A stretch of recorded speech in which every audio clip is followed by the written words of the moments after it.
Magandang araw po sa lahat. Ngayon, tayo po ay magsasagawa ng isang mahalagang hakbang sa pagpapanatili ng kalinisan at kaayusan sa aming store. Ito ay ang set in order. Sa phase na ito, ang layunin natin ay ayusin at ilagay sa tamang lugar ang lahat ng kagamitan, produkto at iba pang gamit sa store. Ito ay upang mapadali ang paghahanap, mapabilis ang trabaho at maiwasan ang aksidente. Una ay susuriin natin ang lahat ng kagamitan at produkto na naiwan matapos ang pagbubukod.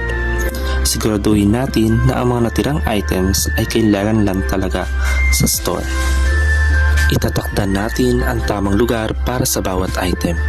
Ilagay natin ang madalas gamitin sa madaling maaabot na lugar, habang ang bihira namang gagamitin ay maayos nating itatabi. Paglalagay ng mga label, markings at visual guide para mas malinaw kung saan dapat ibalik ang bawat bagay pagkatapos itong gamitin. Panghuli, siguraduhin madaling makita kung may nawawalang gamit o yung mga bagay na hindi nababalik sa tamang pwesto.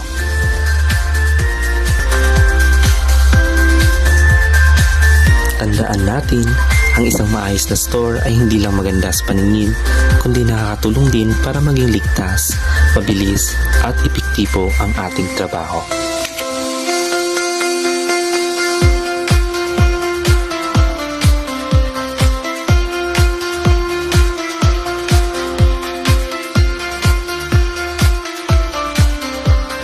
Yun lamang sa ngayon, hanggang sa muli.